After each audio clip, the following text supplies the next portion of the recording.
I think there's an interesting issue about how do we invest in adaptation at present when we're not quite certain what the climate risks are going to unfold in particular places, and we're not necessarily certain what effective adaptation responses might be. So that I think it's appropriate to think about adaptation or investments in adaptation as being investments to open up the range of choices available to people to deal with an uncertain future. Which means, I think, in a sense, at the level of vulnerable communities, investing in ways to open up the choices and opportunities that they have to deal with an uncertain future, which means in effect investing in adaptive capacity. So in some circumstances it may be appropriate to build infrastructure and hard options where we're very certain about the nature of the risks and that the responses are going to be effective, and certainly providing renewable energy systems and clean water energy and clean water and sanitation is a really important thing to do. But in other cases, expanding the range of choices and freedoms and opportunities that people have to deal with climate change in the future is perhaps a better strategy for building adaptation for many communities in the world.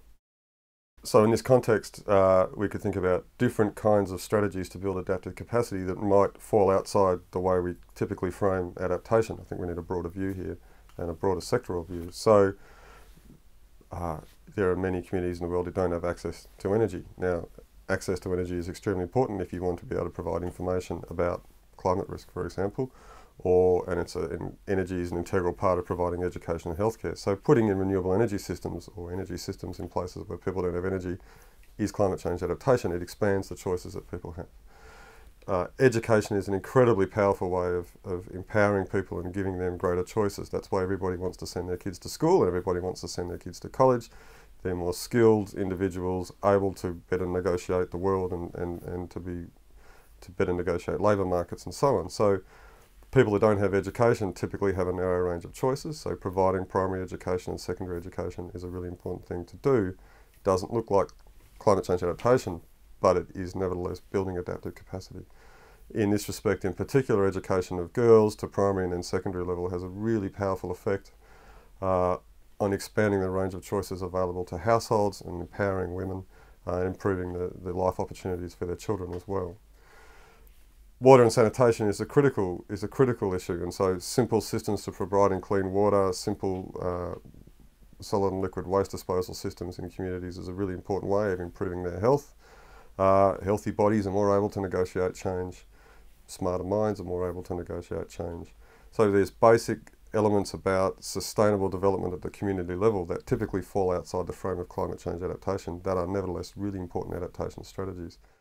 In this context, a really powerful way of expanding adaptive capacity is to free up the mobility of people to move. So we know that communities or families where people are able to move have higher levels of consumption through the remittances that people send back. They have greater connections to the world through the information that migrants send back. They have very reliable forms of income that are more reliable remittances and a more reliable flow of income than aid, for example. And so allowing people to move is a really important part of the choices, of expanding the choices that households have to respond to climate change. It really significantly improves their adaptive capacity, and there's evidence from many places of the world where this is the case. In the remote islands of Tuvalu, up to 3/4 of the consumption of households is sustained by remittances from men who work crewing on boats.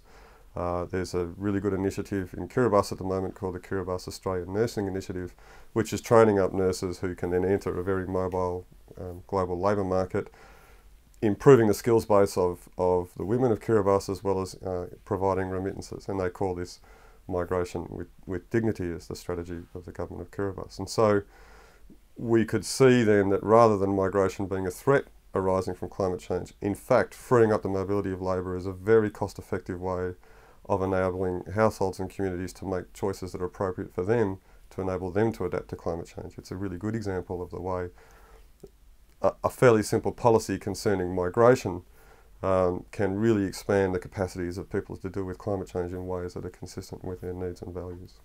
So this then creates some policy implications, one of which is that investing in the training and skills of people in vulnerable areas of climate change so that those skills match deficits in the labour markets of developed countries is a very effective way of overcoming the barriers to adaptation, and it's a win-win strategy. People who in developing countries get skills training, the people in the developed countries that provide that skills training get to meet key gaps in their labour market, and the host countries, so the countries where people come from, benefit from the remittances that flow back. And that's nursing is a very good example of that.